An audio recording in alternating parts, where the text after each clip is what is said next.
welcome to Vermont Red Pill. I will be your host, Ayla Click. Alright, I'm going to try to make this as quick as possible as I left in the other videos. As I said in my latest video, I'm in a house full of COVID. So, got my hat on, ready to go. But I had to make this quick video about Eliza Bleu. I didn't really know who she was until she was on Timcast, and this was a little over a year ago, probably. This was, I don't know if she was on in 2022. She's probably on in 2021. And she's also been on Viva and Barnes, or not Viva and Barnes, but, she's also been interviewed by Viva Fry, and I think she was on Michael Malice, and Simpcast with Chrissy Mayer. I mean, this woman has been on many different programs. Now, when I saw her on Timcast, something about her behavior didn't sit right with me. I don't know if it was her delivery or lack of details or what, but I can tell you that, okay, so she says that she is that she was trafficked as a teenager for 15 years, and which is horrifying to even think about. I think she said that like it all started, she was sold for $500 and you know, sold into the industry. She didn't really say what they made her do or what really happened or who, and you know, that in itself was not that big a deal. It was her behavior while she was being interviewed. She was acting like she needed a lot of attention, or that she had to be the center of attention. Definitely like throwing herself at Ian. When I was watching her, I felt the same way watching her as I did watching Amber Heard testify in the Johnny Depp Amber Heard trial. I also felt the same way, if we want to go back even further, I also felt the same way listening to Eliza Bleu as I did when I watched Christine Blasey Ford testify about being sexually assaulted by Brett Kavanaugh. Now, it's really hard to open up to people. This is our third year, right? Yay! 3 years of Vermont Red Pill. I guess I can tell you guys now, if I haven't already, that I was young when I got married. He was probably technically my first real love, and I would have done anything for him. I met him when I was 17 years old, and you know, was thought that things were good. Then I found out a couple years into the relationship that he had a very severe problem with opiates and stealing and lying, and just I would have to lie to myself constantly in order for me to stay with him. I have no excuses as to why I put up with all of the lies and all of the belittling and emotional abuse and physical abuse. I try not to think about, because I know I was feeling very angry too when it would happen to me, and these thoughts that just go through your head that you just want to erase for the rest of your life, and certain specifics will just never go away. Like, you feel my heart beating right now. I hate going through that, and really the only time that I talk about my relationship and my marriage is when I'm talking to another person that was abused emotionally, physically, sexually. Thankfully, I was not sexually abused by this person, but definitely emotionally and physically. And it's almost like the physical abuse, yeah, it's damaging, yeah, it's traumatizing, and sometimes you'll hear something that makes you flinch or trigger you. But honestly, like, the things that he said to me, the way that he would talk to me, and I think that the emotional abuse might even last longer than the physical abuse, because that sits with you. It's messed with my self-esteem and my confidence. A person like my ex-husband was somebody that was like, you know, the life of the party. On one hand, everybody loved him. He was very entertaining. He was fun. He liked to, he sang in like hardcore band stuff, and on the other hand, he was a liar and an abuser, a drug addict. I got to see the real him. And I stayed with him because I was afraid if I left that he would overdose or get sick. And he kept trying to get sober over and over again. But with opiates, he would get so sick. But he would also disappear. He would disappear for days, actually. And I would call the people that I knew that he might be over there, and they would tell me he was not there or not answer the phone. And I would literally have to like drive there to see if my boyfriend, my fiance, my boyfriend at the time, to see if he was in fact there doing drugs with other people, just not calling me for whatever reason. The saddest part is when you love somebody who is addicted to drugs. In some ways, the only way that you can get them to like hang out with you or tell you the truth about what or actually see the truth of what they are doing is if you do it with them. I am extremely lucky that I think I'm allergic to opiates, and they make me very, very ill. So that is a blessing in itself, because who knows what would have happened otherwise. I know other people that it got much worse, like opiates, from oxys to heroin, because the heroin was cheaper. So I didn't mean to get off track on this, but I just want to talk about people that have actually suffered abuse. And if you have yourself, you recognize the scars that are left behind in other people. And you sure as heck recognize when something doesn't add up, when something doesn't feel right, when somebody's lying about something that's so painful to so many people. So many people are afraid to talk about their abuse because they won't be believed. And when they finally do come out and they talk about it, then what? Then you get somebody like Eliza Bleu, who lied about what happened to her. And there goes all the credibility. So I want to call out Tim Pool for having Eliza on, and here we are. How many days after this started, and he hasn't said anything. Like, he's just ignoring it. Is this going to be another Jack Murphy? It better not be, because this is way, way worse than pretending to be an alpha male when you're really a cuck. Alright? She's pretending to be a victim of child sex trafficking. And she, you know, the timeline doesn't add up. It ran out of space on the phone. Yeah, so Quartering banned, Brittany Venti banned, still banned because they haven't deleted the tweet with the publicly available picture from the publicly available video. No response from the Twitter support team yet. Not a shocker. And hashtag free Britney, hashtag free the Quartering. Eliza Bleu, if you're not lying about things, then why can't you answer questions about your past? It's very strange when somebody works hard behind the scenes to shut up other people who are talking about your past, asking questions.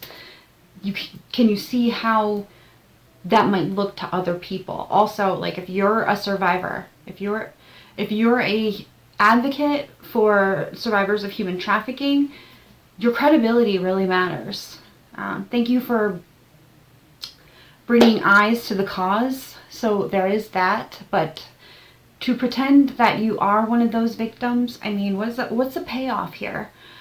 Morally, this is disgusting, but the benefit that people are actually paying attention to, donating to, stopping child trafficking, human trafficking. I just can't get past I can't get past the lies and everything that she says from now on. Before it was red flag, red flag, red flag, but now it's like, there's a paper trail. I mean, this girl's been online for a long time, and it goes way back. I'll leave the link to Defango's video on Rumble. Check it out, or you can check out his Twitter feed. It's got all the information that you need on there. So if you want to do that, I will leave I'll also leave the link to that as well, so you can do your own research. Just know that it's seeming like Eliza Bleu is a fraud and a liar and a hypocrite. She is not about free speech. She is about fame and power and using her connections to shut other people up. And the more people that know this, the better. Because if this gets out and it becomes big, it's just going to hurt the credibility of other people coming forward. I know I already said that, but this is like this is the outcome for things like that. Women who lie about these things, they give the other women a bad name. Like all women would lie about it, and then nobody believes them. And it's already hard enough to get people to believe you anyway. And it's even harder to come forward after. You think this is going to encourage people, Eliza? Do you really think that people are going to want to share their stories when they find out that everything you said is a lie? How do we know you're not lying going forward from here? How do we know that? We don't know that. And that's why I think you're done. You either need to answer some questions, take responsibility for your actions. I mean, there has to be a discussion had here. You can't just ignore it. You're not Jack Murphy. This is worse. Like I said, this is worse than what Jack Murphy did. And if you want to know what Jack Murphy did, just look it up on YouTube. Be like, Jack Murphy, what was that? Jack Murphy, Sydney Watson controversy. You will find out everything about him. Yeah, he was alpha male, had his own program, and was on Timcast numerous times. And yeah, it turns out like everything that he professed to be was not true. He actually was not an alpha male at all. He was a beta male who enjoyed the idea of his girlfriend going out and sleeping with other men. So again, let's just talk about somebody that is the opposite of what they say they are. You got two examples of that there. And then you got a little Amber Heard sprinkled in. So, I mean, I don't know what's going to happen. I just want people to know that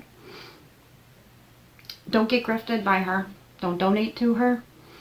Donate straight to like a human trafficking cause, sure. But this woman isn't who she says that she is. And until she starts answering some questions, I don't think anybody should believe anything that comes out of her mouth. And I don't think anybody should give her another dime. And I think Tim Pool, you need to say something about this because you championed her. She was on your podcast twice. Now, the first time I was like, red flags everywhere. Second time, I couldn't even watch her. I haven't watched her on anything since the first Timcast because this is my spidey senses were tingling. Something was wrong. Something was off. And I hate to say it, but I was right. And that wasn't just me. There were a lot of other people that had that feeling about her. Like, grifter, fraud, all of that. It just sucks because the cause is good. The cause is so good. The spokesperson is terrible. I'm also going to call out Viva Fry and Viva Barnes. Viva Fry, you had Eliza Bleu on your program. I didn't watch it because again, I can't watch liars. I mean, if I want to watch it like a sport and just be like, aha, there's another lie, there's another tell, there's another one. Watch her body language. Watch these people's body languages. If you know what to look for, you can spot them like that. They avoiding eye contact, avoiding certain details, using other details that are very strange, certain pauses in conversation, also changing the topic of the conversation. and not answering things. She came off like a dirty politician. I don't know what's worse, the politicians that lie to us or somebody that lies to you about being sexually abused. What's worse? I don't know. Probably the latter. And I am really hoping, Tim Pool, you say something. Viva Fry, you say something. Who else? Oh, Michael Malice, you need to say something. Cassandra Fairbanks, she's, I don't know what's going on there, but it seems like she's in Eliza Bleu's camp. She's attacking other people on Twitter for what? She's definitely defending her, and it doesn't look like she's doing her proper research. She's supposed to be a journalist. Why didn't she do her research on Eliza Bleu before they had her on Timcast IRL? Cassandra Fairbanks is she's like the talent manager. She's the one that books the guests for Timcast. And I'm not going to say that I think Tim should fire her. Everybody deserves a second chance, but girl, you gotta wake up. Wake up and do your research. Read that Twitter thread. Otherwise, you are going to lose your credibility too. Tim Pool, you'll lose your credibility because you already have one strike, and that strike is Jack Murphy.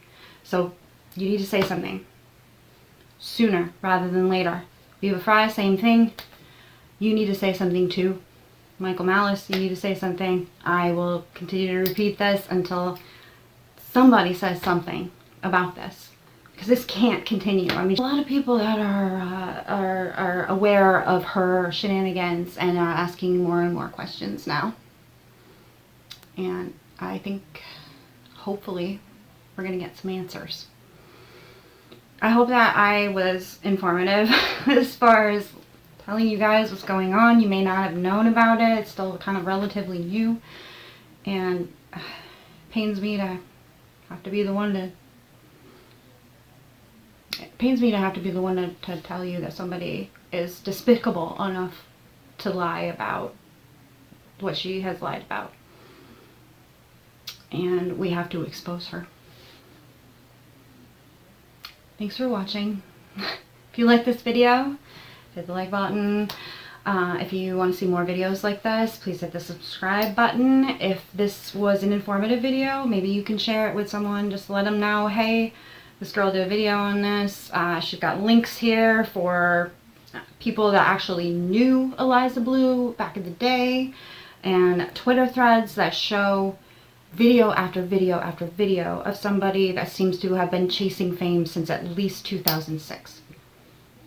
Reinvented themselves at least 3 times. And one of those times was a reinvention as a survivor of human trafficking. Just when you think things can't get worse, there can't be more controversies. I could be talking about all the documents that are showing up at Biden's house. But this one right here is somebody that has seen it and wears some of the scars of abuse, especially emotional abuse. This hits really hard and just literally makes me sick that she's lying about things like that. Every woman that lies about being abused disgusts me.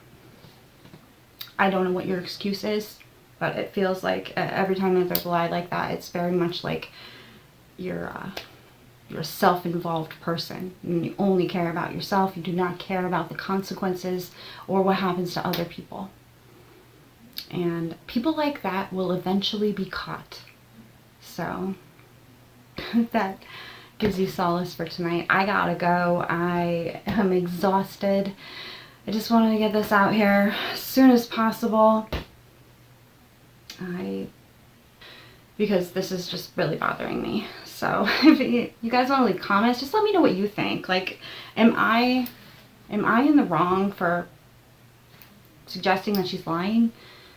I'm telling you, it's a feeling, and then after the feeling, then you just start seeing things pile up and things don't make sense.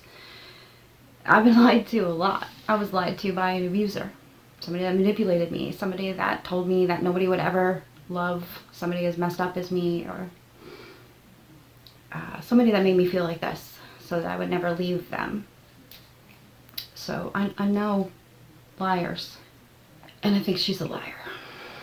Thanks for watching. I'll see you next time. God bless America. Bye.